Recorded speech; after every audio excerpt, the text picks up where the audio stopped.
ఓం శ్రీమాత్రే నమః. శ్రీ లలితా రహస్య సహస్రనామ స్తోత్రరత్నం. భాష్యం. వ్యాఖ్యాత గుండ్లా పుండరీకాక్షరావు గారు.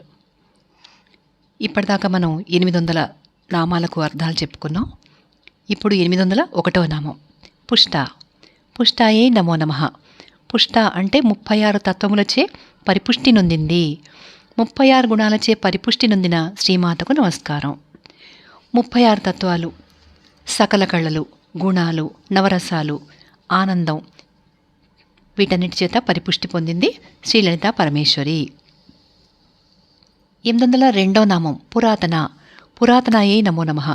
పురాతన అంటే ఈ జగత్తునకు ముందున్నది లేక అన్నిటికీ ముందున్నది అని అర్థం. అన్నిటికీ ముందున్న శ్రీమాతకు నమస్కారం. పరమపురుషుడు, ఇంద్రియాలకు అతీతుడు, అతి ప్రాచీనుడు, జగత్తును శాసించువాడు పరమాత్మ. అణువు కంటే కూడా సూక్ష్మమైనవాడు, సమస్తానికి ఆధారమైనవాడు, ఊహింప శక్యం కానివాడు, సూర్యుని వంటి ప్రకాశం కలవాడు, తమస్సుకు దూరంగా ఉన్నవాడు. అటువంటి పరమపురుషుని ధ్యానించేవారు అతనినే పొందుదురు అని అన్నారు. అలాంటి పరమాత్మ నిర్గుణ పరబ్రహ్మం, అదే శ్రీలలితా పరమేశ్వరి. నిర్గుణ పరబ్రహ్మాన్ని సగుణ బ్రహ్మంగా భావిస్తే పరమేశ్వరుడు లేక పరమేశ్వరి అన్నిటికంటే ముందున్నది. 803వ నామం పూజ్య. పూజ్యాయే నమో నమః. పూజ్య అంటే పూజింపదగినది, అందరిచే పూజింపదగిన శ్రీమాతకు నమస్కారం. సకల దేవతలు 33, గంధర్వులు, యక్షులు, దానవులు, సిద్ధులు, కింపురుషులు, కిన్నరులు, సాధ్యులు, సిద్ధులు, రాక్షసులచే అర్చింపదగినది. వీరందరినీ సృష్టించింది శ్రీమాతయే. త్రిమూర్తులను కూడా ఆవిడే సృష్టించింది. వారిని అర్చించినా కూడా శ్రీమాతను అర్చించినట్లే. పరిపుష్టి పొందినది, పురాతనమైనది అయిన శ్రీమాత పూజలు అందుకొనదగినది అని అర్థం. 804వ నామం పుష్కర. పుష్కరాయే నమో నమః. పుష్కర అంటే పోషించేది, సర్వప్రాణులను పోషించు శ్రీమాతకు నమస్కారం. 12 సంవత్సరాలకు ఒకసారి వచ్చినది అని కూడా అర్థం ఉంది. గురుడు ఏ రాశిలో ఉంటే ఆ రాశికి సంబంధించిన నదికి పుష్కరాలు. ఆ నదిని 12 రోజులు అర్చిస్తారు. శ్రీ లలితామాత నదీ రూపంలో 12 రోజులు భక్తుల చేత పూజలు అందుకుంటుంది.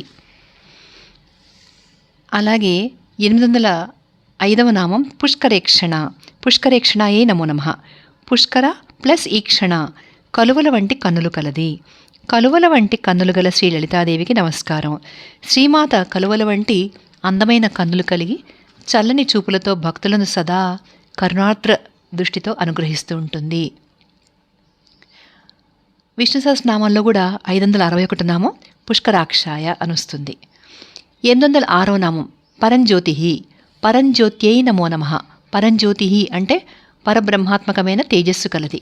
పరబ్రహ్మాత్మకమైన తేజస్సు గల శ్రీమాతకు నమస్కారం. పరంజ్యోతియే పరబ్రహ్మ. పరబ్రహ్మ సూర్య చంద్ర అగ్నిని ప్రకాశింపజేస్తాడు. వాటిలోని ఉత్కృష్టమైన జ్యోతియే పరబ్రహ్మ.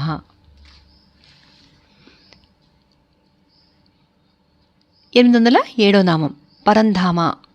పరంధామ్నే నమో నమః. పరంధామ అంటే విశిష్టమైన తేజస్సు కలది. విశిష్టమైన తేజస్సు గల శ్రీ లలితా పరమేశ్వరికి నమస్కారం. పరబ్రహ్మస్థానం అమిత తేజోవంతమైనది. 808వ నామం పరమాణు. పరమాణవే నమో నమః. పరమాణు అంటే మిక్కిలి సూక్ష్మ స్వరూపురాలు, పరమాణు స్వరూపురాలైన శ్రీమాతకు నమస్కారం. అతి సూక్ష్మమైన ప్రపంచం పరమాణువున వ్యాపించి ఉండే కాలం ఏది కలదో అది కాలమానం. మొట్టమొదటి భారత భౌతిక విజ్ఞాన శాస్త్రవేత్త కణాద మహర్షి మొదటగా పరమాణువును గుర్తించి ఆయన దాని గురించి నిర్వచనం కూడా చేశారు. ఇంటి కిటికీలో నుండి సూర్యకాంతి ప్రసరిస్తే అందులో ఏ సూక్ష్మరూపమైన రజస్సు అంటే ధూళికణం కంటికి కనిపిస్తుందో దానిలోని 30వ భాగం పరమాణువు. పరమాణుకు వినాశనం లేదు, పరమాణు ఒకటే నిత్యము, శాశ్వతము అని కణాద మహర్షి పరమాణు సిద్ధాంతాన్ని ప్రవేశపెట్టారు. పృథివీ మొదలు చిన్న చిన్న వస్తువులన్నీ కూడా పరమాణు సంయోగం వల్లనే ఏర్పడ్డాయి. పరమాత్మ అంటే అమ్మవారు పరమాణు స్వరూపురాలు మరియు బ్రహ్మాండం కంటే కూడా గొప్పది అని కఠోపనిషత్తు కూడా చెప్తోంది. పరమాణు రూపంలో ఉన్న బ్రహ్మమే శ్రీ లలితామాత. 809వ నామం పరాత్పర. పరాత్పరాయే నమో నమః. పరాత్ అంటే శ్రేష్ఠుల కంటే, పరా శ్రేష్టమైనది, గొప్పవారి కంటే గొప్పది. బ్రహ్మ విష్ణు మహేశ్వరులు గొప్పవారు, వారికంటే గొప్పది. శ్రేష్ఠుల కంటే శ్రేష్ఠురాలైన శ్రీమాతకు నమస్కారం. ఇంద్రియముల కంటే మనస్సు, మనస్సు కంటే బుద్ధి, బుద్ధి కంటే మహత్తు, మహత్తు కంటే అవ్యక్తము, అవ్యక్తం కంటే పరబ్రహ్మము శ్రేష్టమైనది. ఈ విధంగా ఒకదానికంటే ఒకటి శ్రేష్టమైనది. ఇక శ్రేష్టమైనది లోకంలో లేదు. శ్రేష్టమైనది పరబ్రహ్మమే, అంటే అమ్మవారు లలితాదేవి. 810వ నామం పాశహస్త. పాశహస్తాయే నమో నమః. పాశహస్త అంటే ఎడం చేతిలో పాశము కలది. వామహస్తమున పాశము గల శ్రీ లలితామాతకు నమస్కారం. పాశం అంటే తాడు. తాటిచే జంతువులను బంధిస్తారు, అందువల్ల వాటిని పశువులు అంటారు. అవి ఆశ అనురాగానికి బంధనాలు అవుతాయి. ఆ విధంగానే మానవులు ఆశాపాశాలకు కట్టుబడి కర్మపాశాలకు తగులుకుంటారు. కర్మపాశాలు ఉన్నంత వరకు అనేక జన్మలు పొందాల్సి ఉంటుంది. కనుక మాతను ఉపాసిస్తే మాత తన చేతిలోని పాశాన్ని భక్తులపై విసిరి వారిని భక్తి అనే రాగంతో బంధించి తన వారిగా చేసుకొని జ్ఞానాన్నిచ్చి బంధాల నుండి విడిపిస్తుంది. 811వ నామం పాశహంత్రి. పాశహంత్రే నమో నమః. పాశహంత్రి అంటే పాశాలను నశింపజేయునది. పాశములను నశింపజేయు శ్రీమాతకు నమస్కారం. పాశాలు అష్టవిధాలుగా ఉన్నాయి. 1 దయ, 2 శంక, 3 భయము, 4 లజ్జ, 5 జుగుప్స, 6 కులము, 7 శీలము, 8 జాతి. పశుపాశము, భవపాశము, బంధపాశము, మోహపాశము, ఆశాపాశము, కర్మపాశము, దుఃఖపాశము, క్లేశపాశము అని ఈ 8 క్లేశపాశాలు సాంకేతిక పదకోశం నుంచి మనకి ఇక్కడ చెప్తున్నారు. ఈ అష్టవిధాలైన పాశాలు మానవుని బంధించి అనేక జన్మలను పొందింపజేస్తున్నాయి. శ్రీమాతను ఉపాసించిన వారు ఈ పాశాల నుండి విడివడి పునరావృత్తి రహితమైన ముక్తిని పొందుతారు. 812వ నామం పరమంత్ర విభేదిని. పరమంత్ర విభేదిన్యే నమో నమః. పరమంత్ర అంటే శత్రువుల మంత్రాలను, విభేదిని ఛేదించున్నది. శత్రువుల మంత్రాలను ఛేదించు శ్రీ లలితామాతకు నమస్కారం. పంచదశి మంత్రాన్ని ప్రయోగిస్తే శత్రువుల మంత్రాలన్నీ నిరుపయోగమవుతాయట. 78వ నామంలో భండాసురుడు ప్రయోగించిన విఘ్నయంత్రాన్ని గణపతి పంచదశి మంత్రంచే నిరుపయోగం చేశాడు అని చెప్తున్నారు. పంచదశి మంత్రాన్ని అగస్త్య దుర్వాసాదులు ఉపాసించి కృతకృత్యులైనారు. 813, 814 కలిపి మనం ఇప్పుడు చెప్పుకోబోతున్నాం. మూర్త అమూర్త. మూర్త మూర్తాయే నమో నమః అంటే దాన్ని మనం ఎలా చెప్పుకోవాలంటే ఇక్కడ విడదీసి చెప్తున్నారు. మూర్తాయే నమో నమః, అమూర్తాయే నమో నమః.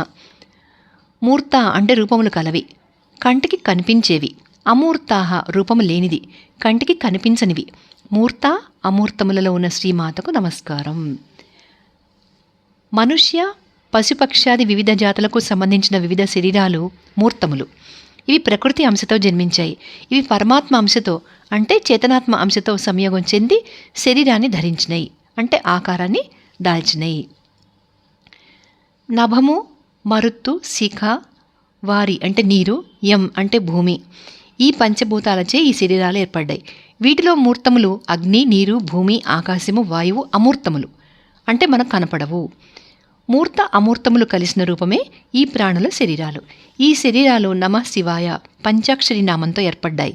ఇది శ్రీమాత మూర్త అమూర్త రూపము. 815వ నామం అనిత్యతృప్త.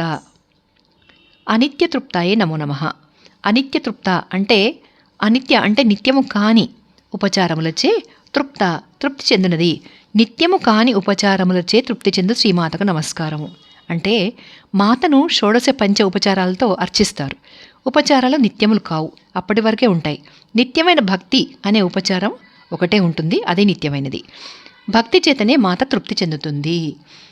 భక్తితో సమర్పించిన పత్రమైన, పుష్పమైన, ఫలమునైనా, జలమునైనా తృప్తితో స్వీకరిస్తాను అని గీతలో పరమాత్మ చెప్పిన దానికి ఇది అర్థం. 816 మునిమానస హంసిక. మునిమానస హంసికాయే నమో నమః. మునిమానస హంసిక అంటే మునుల మనస్సు అనేది మానస సరోవరంలో ఉండే ఆడహంస. మునుల మనస్సులు అనేది సరస్సులలో హంస వలె విహరిస్తూ ఆనందం ఇచ్చే శ్రీమాతకు నమస్కారం. పవిత్ర హిమాలయాల్లో మానస సరోవరం నిర్మలమైన పవిత్రమైన జలాలతో నిండి ఉంటుంది. అందులో తెల్లని హంస విహరించడం ఆనందం. ఆ విధంగానే మునుల హృదయం మానస సరోవరం, అందులో హంస అంటే శ్రీ లలితా పరమేశ్వరి పరబ్రహ్మం. 817వ నామం సత్యవ్రత. సత్యవ్రతాయే నమో నమః. సత్యవ్రత అంటే సత్యమే వ్రతముగా కలది. సత్యమే వ్రతముగా గల శ్రీమాతకు నమస్కారం. సత్యమే పరబ్రహ్మం. సత్యము నిత్యము శాశ్వతము. సత్యాన్ని పాటిస్తే పరబ్రహ్మాన్ని ఉపాసించిన వారు అవుతారు.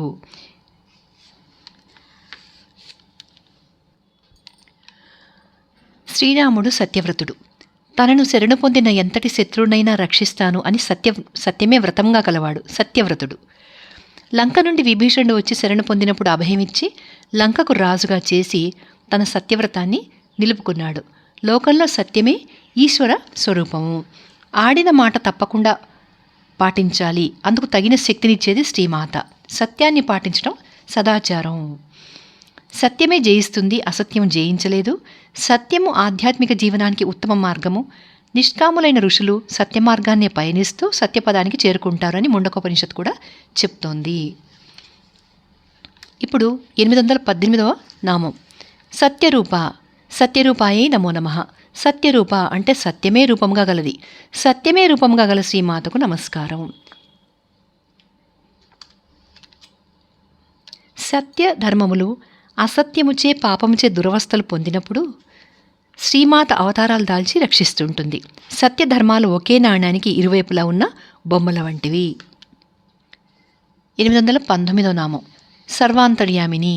సర్వాంతర్యామినే నమో నమః. సర్వ ప్లస్ అంతర్యామిని సర్వ ప్రాణుల హృదయాలలో ఉంది. సర్వప్రాణుల హృదయాలలో ఉన్న శ్రీమాతకు నమస్కారం. శరీరంలో అంటే మూర్తములలో చైతన్యాంశగా పరమేశ్వరి ఉంది. ఈ అంశ శరీరంలోని నవద్వారాల నుండి కాక శిరస్సున గల బ్రహ్మరంధ్రం నుండి ఆత్మ ప్రవేశించి జీవుణ్ణి చైతన్యవంతుడిగా చేస్తోంది అని ఐతరీయోపనిషత్తు చెప్తోంది. 820వ నామం సతీ. సత్యై నమో నమః. సతీ అంటే పాతివ్రత్యం గల సతీదేవి. సతీదేవి రూపంలో ఉన్న శ్రీమాతకు నమస్కారం. దక్ష ప్రజాపతి కుమార్తె సతీదేవి దక్షయజ్ఞంలో దక్షుడిచే అవమానం పొంది యోగాగ్నిలో భస్మమైంది. మరుసటి జన్మలో హిమవంతుడికి పార్వతిగా జన్మించి శివుడి గురించి తపస్సు చేసి శివుణ్ణి వివాహం చేసుకుంది. పరమేశ్వరి వివిధ నామాలతో భక్తుల కోరికను అనుసరించి వారికి కుమార్తెగా జన్మించి శివుణ్ణి వివాహమాడింది. శివునికి అన్ని జన్మలలోనూ మాతయే సతీ. బ్రహ్మాణి. 821వ నామం బ్రహ్మాణ్యే నమో నమః. బ్రహ్మాణి అంటే ఆనందమయ కోశంలో ఉన్న బ్రహ్మాణి. బ్రహ్మాణి రూపంలో ఉన్న శ్రీమాతకు నమస్కారం. ఇదివరకు చెప్పుకున్నాం కదా, ఈ శరీరం 5 కోశాలతో ఉంది అని తైత్తరీయంలో చెప్తున్నారు. అన్నమయ కోశం, ప్రాణమయ కోశం, మనోమయ కోశం, విజ్ఞానమయ కోశం, ఆనందమయ కోశం. దీనిలో బ్రహ్మము లేక బ్రహ్మాణి ఉంది అంటున్నారు, ముఖ్యంగా ఆనందమయ కోశంలో. 822వ నామం బ్రహ్మ. బ్రహ్మణే నమో నమః. బ్రహ్మ అంటే జ్ఞానస్వరూపురాలు. జ్ఞానస్వరూపురాలైన శ్రీమాతకు నమస్కారం. బ్రహ్మము త్రికాలములలో ఉంటుంది. వాక్కులకు గోచరం కానిది, ఆత్మచేతనే తెలియదగినది అని చెప్తున్నారు. వేదాలు ఏ బ్రహ్మం యొక్క లక్షణాన్ని చెప్పడానికి శక్తి లేక మనసుతో కూడా మరలుస్తున్నాయో అట్టి పరబ్రహ్మం అనాది అని శివమనేడి పేరుతో ఉంటుంది అని చెప్తున్నారు. 823వ నామం జనని. జనన్యై నమో నమః. జనని అంటే సమస్త చరాచర ప్రపంచానికి మాత. సమస్త ప్రపంచానికి మాత అయిన శ్రీమాతకు నమస్కారం. త్రిమూర్తులకు మాత, సర్వదేవతలకు మాత, వేదజనని, సకల బ్రహ్మాండాలకు ఆవిడ జనని. బ్రహ్మ జనని ఈ 2 నామాలకు ఒక నామంగా చేస్తే వీటిని బ్రహ్మజనని నామం ఏర్పడుతుంది. బ్రహ్మాణి నామానికి వివరణగా ఉంటుంది. 824వ నామం బహురూప. బహురూపాయే నమో నమః. బహురూప అంటే అనేక రూపాలు గలది. అనేక రూపాలు గల శ్రీమాతకు నమస్కారం. ఈ సమస్త బ్రహ్మాండాలను సృష్టించి పోషిస్తోంది శ్రీమాతయే. శ్రీచక్రంలోని దేవతల రూపాలన్నీ కూడా శ్రీమాతవే. సువాసినులు అందరూ శ్రీమాత స్వరూపాలే. నదులు, వృక్షాలు మొదలైనవన్నీ కూడా మాత రూపాలే. లక్ష్మీ, సరస్వతి, రుద్రాణి స్వరూపాలు శ్రీమాతవే. 1000 నామాలలో కొన్ని రూపాలు అపర్ణ, ఆదిశక్తి, ఈశ్వరి, ఉమా, అంబిక, కపర్దిని, కళ్యాణి, కాత్యాయని, కామాక్షి, గాయత్రి, గౌరీ, చండిక, జయ, త్రిపుర, త్ర్యంబక, దుర్గా, నందిని, నళిని, నారాయణి, పరమేశ్వరి, ప్రభావతి, బాల, బ్రాహ్మి, భువనేశ్వరి, భైరవి, మహాలక్ష్మి, మహేశ్వరి, మాత, మోహిని, రమణి, రమ, రాజ్యలక్ష్మి, లలితాంబిక, వైష్ణవి, శర్వాణి, శాంభవి, శివ, శ్రీవిద్య, శృతి, సంధ్య, సరస్వతి, సావిత్రి. ఇవన్నీ కూడా వందల కొలది వేల కొలది రూపాలను దర్శిస్తే అవన్నీ కూడా శ్రీమాత రూపాలే. 825వ నామం బుధార్చిత. బుధార్చితాయే నమో నమః. బుధ ప్లస్ అర్చిత, జ్ఞానులచే అంటే పండితులచే పూజింపదగినది. జ్ఞానులచే పూజింపదగిన శ్రీమాతకు నమస్కారం.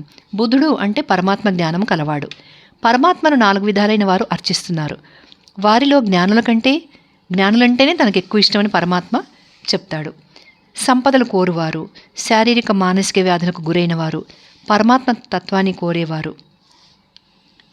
పరమాత్మ ప్రాప్తి నందిన జ్ఞానులు ఈ 4 పరమాత్మని సేవిస్తూ ఉంటారు. ఇందులో 4వ వారు బుధులు అంటే జ్ఞానులు. వీరిచే మాత సేవింపదగినది. బుధులు అంటే దేవతలు, దేవతలచే అర్చించదగినది. 3,000,000 దేవతలు పరమేశ్వరుని పూజించి వరాలను పొందుతారు. 826వ నామం ప్రసవిత్రి. ప్రసవిత్రి అయి నమో నమః. ప్రసవిత్రి అంటే సమస్తాన్ని పుట్టిస్తుంది. సమస్తాన్ని పుట్టించు శ్రీమాతకు నమస్కారం. పిపీలకాది బ్రహ్మ పర్యంతం సకల ప్రాణులను సృష్టించినది. పంచభూతములను అనేక కోటి బ్రహ్మాండాలను కూడా సృష్టించింది ఆ బ్రహ్మ కీటజనని. 827వ నామం ప్రచండ. ప్రచండాయే నమో నమః. ప్రచండ అంటే మిక్కిలి కోపం గలది. శ్రీమాత ప్రచండాగ్నులకు వాయువు వీచుచున్నాడు. సూర్యచంద్రులు ప్రకాశిస్తున్నారు. చివరకు మృత్యు కూడా భయపడి తన విధిని పూర్తి చేస్తోంది. 828వ నామం ఆజ్ఞ. ఆజ్ఞాయే నమో నమః. ఆజ్ఞ అంటే వేదమునందలి ఆజ్ఞలు రూపముగా కలది. ఆజ్ఞారూపురాలైన శ్రీమాతకు నమస్కారం. వేదము విధి నిషేధాలను రాజాజ్ఞ వలె విధిస్తుంది. అందువలన వేదాలు ప్రభు సంహితములు. సత్యం వద ధర్మం చర అనే వేద సూక్తులలో ఆజ్ఞారూపంగా మాత ఉంది. ఆజ్ఞారూపంగా ఉన్న వేద సూక్తులు పురాణాలలో మిత్ర సంహితంగా వచ్చి కావ్యాలలో కాంతా సంహితాలు అవుతున్నాయి. ఉదాహరణకు సత్యం వద అనే సూక్తి పురాణాలలో హరిశ్చంద్రుని చరిత్రకు అన్వయం. ఈ కథ కావ్యాలలో విస్తృత రూపం దాల్చి పలు విషయాలలో వర్ణనలతో మహాకావ్యంగా రూపుదిద్దుకుంది. ఉదాహరణకు సత్య హరిశ్చంద్రోపాఖ్యానం మొదలైనవి. 829వ నామం ప్రతిష్ఠ. ప్రతిష్ఠాయే నమో నమః. ప్రతిష్ఠ సకల లోకాలకు అధిష్టాన దేవత. సకల లోకాలకు అధిష్టాన దేవత అయిన శ్రీమాతకు నమస్కారం. శ్రీమాత సకల లోకాలకు అధిష్టాన దేవత మరియు ఆధారభూతురాలు. సకల లోకాలను ప్రతిష్ఠ చేసింది. జ్ఞానారణమున ప్రతిష్ఠ అనగా ప్రాణప్రతిష్ఠ మంత్రంగా నిర్వచింపబడింది. ఓం సోహం అనుత్ర్యక్షరి. ఈ మంత్రాన్ని ఉచ్చరించి శరీరంలో ప్రాణప్రతిష్ఠ అయినట్టుగా భావించాలి. అంటే త్రిపురసుందరి దేవి తనలో తిష్ట అయిపోయినట్లుగా మనం భావించాలి. మూలమంత్రానికి ముందుగా ఈ ప్రాణప్రతిష్ఠ మంత్రాన్ని వినియోగించుకోవాలి. 830వ నామం ప్రకటాకృతి. ప్రకటాకృతయే నమో నమః. ప్రకట ప్లస్ ఆకృతి అందరికీ జ్ఞానంతో తెలియచున్న ఆకారం కలది. అందరికీ జ్ఞానంతో తెలియచున్న ఆకారం గల శ్రీమాతకు నమస్కారం. అందరి హృదయాల్లో శివుడున్నాడు, కానీ మాయచ్చే గుర్తించలేక నేనే ఉన్నాను అని అనుకుంటారు. వారికి మాయ తొలగగానే వారి హృదయాల్లో శివుని దర్శిస్తారు అని చెప్తున్నారు. శివ ఇద్దరు ఒకటే. శివ అంటే శివుడు, శివ అంటే అమ్మవారు. శివుడికి గురించి చెప్పింది కూడా అమ్మవారి గురించి చెప్పినట్టే. 831వ నామం ప్రాణేశ్వరి. ప్రాణేశ్వరి నమో నమః. ప్రాణ ప్లస్ ఈశ్వరి పంచప్రాణాలకు అధిష్టాది దేవత. పంచప్రాణాలకు అధిష్టాది దేవత అయిన శ్రీమాతకు నమస్కారం. పంచప్రాణాలేంటి? ప్రాణము, అపానము, వ్యాసము, వ్యానము, ఉదానము, సమానములు. ఈ 5ంటికి ప్రాణము. ప్రాణాలంటే ఇంద్రియాలు అని ఇంకొక అర్థం కూడా ఉంది. ఈ 5 ఇంద్రియాలకు శ్రీమాత ఈశ్వరి. మూర్త అమూర్తాలతో ఏర్పడిన ఈ శరీరానికి ప్రాణాలను దానం చేసి వాటికి ఈశ్వరి అయింది శ్రీమాత. 832వ నామం ప్రాణదాత్రి. ప్రాణదాత్రి నమో నమః. ప్రాణదాత్రి ప్రాణాలను ఇచ్చున్నది. ప్రాణాలను ఇచ్చే శ్రీమాతకు నమస్కారం. మాత శివుడి రూపంలో మార్కండేయుడికి ప్రాణాలు ఇచ్చింది. యమధర్మరాజు రూపంలో సత్యవంతుడికి ప్రాణాన్ని ఇచ్చింది. మన శరీరానికి పంచప్రాణాలను ఇచ్చేది కూడా శ్రీమాతయే. ఇప్పుడు 833వ నామం పంచాశత్ పీఠరూపిణి. పంచాశత్ పీఠరూపిణ్యై నమో నమః. పంచాశత్ పీఠరూపిణి 50 పీఠాలు స్వరూపంగా కలది. 50 పీఠాల రూపంలో ఉన్న శ్రీమాతకు నమస్కారం. 50 పీఠాలంటే మూలాధారం నుండి ఆజ్ఞాచక్రం వరకు గల దళాలపై గల అక్షరాలను పీఠస్వరూపంగా కలది. 50 పీఠాలను సంబంధ సామ్యం చేత 51గా గ్రహించాలి అని సౌభాగ్య భాస్కరం చెప్పింది. 50 పీఠాలను 51 పీఠాలుగా గ్రహించాలని తంత్రశాస్త్రం కూడా చెప్తోంది. ఆకారాది క్షకారాంతాల వరకు గల 51 వర్ణాలకు 51 పీఠాలు భారతదేశంలో ఉన్నాయి. ఇవి పరమేశ్వరి స్వరూపం కలవి. ఇవి భారతదేశంలో వివిధ ప్రదేశాల్లో ఉన్నాయి. 1 కామరూపము, వారణాసి, నేపాలము, పౌండ్రవర్ధనము, పురస్థిరము, కన్యాకుబ్జము, పూర్ణశైలము, అర్బుదము, ఆమ్రతకేశ్వరము, ఏకామ్రము, త్రిశ్రోతము, కామకోటకము, కైలాసము, భృగునగరము, కేదారము, పూర్ణచంద్రము, శ్రీపీఠము, ఓంకారపీఠము, జాలంధరము, మాళావోత్కము, కులాంతము, దేవీకోటము, గోకర్ణము, మారుతేశ్వరము, అట్టహాసము, విరజము, రాజగేహము, మహాపథము, కోలాపురము, ఏలాపురము, ఓంకారము, జయంతికము, ఉజ్జయిని, చిత్రము, క్షీరకము, హస్తినాపురము, ఓడ్డీసము, ప్రయాగ, షష్ఠము, మాయాపురము, జలేశము, మలయము, శైలము, మేరువు, గిరివరము, మహేంద్రము, వామనము, హిరణ్యపురము, మహాలక్ష్మి, ఓడ్యాణము, ఛాయాఛత్రము. ఇవన్నీ 51 పీఠాలు. 834 నామం విశృంఖల. విశృంఖలాయే నమో నమః. విశృంఖల అంటే శృంఖములు లేనిది, అంటే సంకెళ్ళు లేనిది, తనకు ఎదురు లేనిది, కర్మబంధాలు లేనిది. కర్మబంధాలు లేని శ్రీమాతకు నమస్కారం. కాలికి శృంఖాలు వేస్తే ముందుకు నడవలేడు. అలాగే కర్మబంధాలు అనే శృంఖలాలచే బంధించబడినవాడు ఉత్తమగతికి పోలేక అనేక జన్మలు ఎత్తాల్సి వస్తుంది. పాపకర్మలు ఇనుప సంకెళ్ళు, పుణ్యకర్మలు బంగారు సంకెళ్ళు వంటివి. రెండు కూడా సంకెళ్ళే. పాపకర్మలు చేసిన వారు దుర్గతిని పొందుతారు, అంటే పశుపక్షాది జన్మలు పొందుతారు. పుణ్యకర్మలు చేసిన వారు స్వర్గసుఖాలు పొందడానికి మళ్ళీ జన్మిస్తారు. పాపపుణ్యకర్మలు లేనివారు, అంటే ఏ సంకెళ్ళు లేనివారు ఉత్తమగతిని పొందుతారు. సర్వకర్మలు జ్ఞానాగ్నిలో దగ్ధమైనప్పుడే సంకెళ్ళ నుండి విముక్తి కలుగుతుంది. జ్ఞాని అవుతారు. జ్ఞాని ఉత్తమగతిని చేరతాడు. 835వ నామం వివిక్తస్థ. వివిక్తస్థాయే నమో నమః. వివిక్తస్థ జనులు లేని పవిత్ర ప్రదేశము. వివిక్తస్థ నామంలో ప్రసిద్ధురాలైన శ్రీమాతకు నమస్కారం. 14 లోకాల్లో ఆయా ప్రాణులు ఉంటాయి, కానీ వాటితో పరమాత్మకు సంబంధం లేదు. అవి తమ తమ కర్మఫలాలను అనుసరించి ఉంటాయి. పరమాత్మ ఉండే పదం పరమపదము. దానిని సూర్యచంద్ర అగ్ని కూడా ప్రకాశింపచేయలేరు. అదే ముక్తిధామం. దీనిని కర్మలు అనే సంఖ్యల నుండి బయటపడిన వారు మాత్రమే చేరుకోగలిగే పరమ పవిత్ర ప్రదేశము. శ్రీమాత ఉన్నది అదే పరమ పవిత్ర ప్రదేశము. అదే పురుషోత్తమ పదము. తర్వాత నామాలు నెక్స్ట్ వీడియోలో తెలుసుకుందాం.